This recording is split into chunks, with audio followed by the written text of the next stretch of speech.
Pernah nggak sih merasa aneh dengan hubungan kamu terhadap uang? Saat penghasilan masih kecil, kamu berpikir kalau gaji gue naik, pasti hidup gue akan jauh lebih tenang.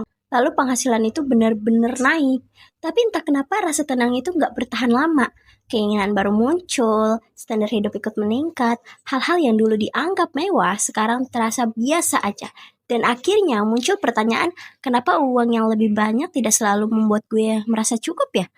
Jawabannya seringkali bukan karena kita kurang menghasilkan uang, tetapi karena otak manusia memang tidak dirancang untuk merasa puas dalam waktu yang lama. Psikologi menyebut fenomena ini sebagai hedonic adaptation, yaitu kecenderungan manusia untuk cepat beradaptasi terhadap peningkatan kondisi hidup. Barang yang dulu sangat diinginkan akhirnya menjadi hal yang biasa aja. Pencapaian yang dulu dibanggakan perlahan kehilangan maknanya. Karena itu, mengejar kebahagiaan hanya melalui peningkatan pendapatan seringkali terasa seperti berlari di atas treadmill. Kita bergerak lebih cepat, tetapi perasaan cukup tidak pernah benar-benar mendekat. Inilah alasannya mengapa uang sebenarnya lebih banyak berkaitan dengan psikologi daripada matematika. Jika finansial hanya soal angka, maka semua orang yang paham menghitung udah pasti sukses secara finansial. Namun kenyataannya tidak begitu. Banyak orang dengan pendapatan tinggi tetap hidup dalam tekanan finansial, sementara sebagian orang dengan penghasilan biasa mampu membangun keamanan finansial dan hidup jauh lebih tenang. Perbedaannya seringkali terletak pada cara berpikir, kebiasaan, dan hubungan emosional terhadap uang. Otak kita lebih menyukai kenikmatan sekarang daripada keuntungan masa depan. Salah satu tantangan terbesar dalam mengelola uang adalah melawan kecenderungan alami dari otak kita. Manusia memiliki apa yang disebut present bias, yaitu kecenderungan untuk lebih menghargai kesenangan yang bisa dicapai saat ini dibanding manfaat yang baru dirasakannya nanti. Contohnya, menabung 500.000 untuk masa depan, membeli barang yang sedang diskon hari ini. Secara logika, menabung mungkin keputusan yang lebih bijak, namun secara emosional memberikan kepuasan yang langsung terasa. Hal ini berkaitan dengan dopamin, zat kimia dalam otak yang berhubungan dengan antisipasi kesenangan dan penghargaan. Itulah sebabnya kita sering berkata, nanti aja deh mulai hematnya, sekali ini aja deh nggak apa-apa, bulan depan pasti bisa kok disiplin.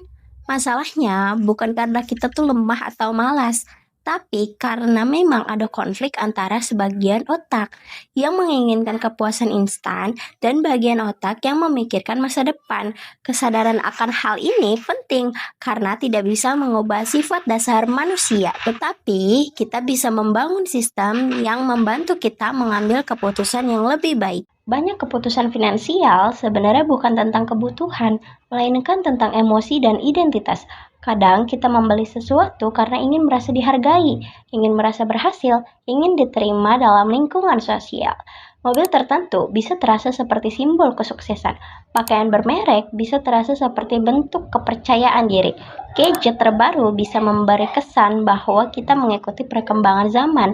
Dalam psikologi, ini berkaitan dengan social comparison theory, yaitu kecenderungan manusia untuk menilai dirinya melalui perbandingan dengan orang lain.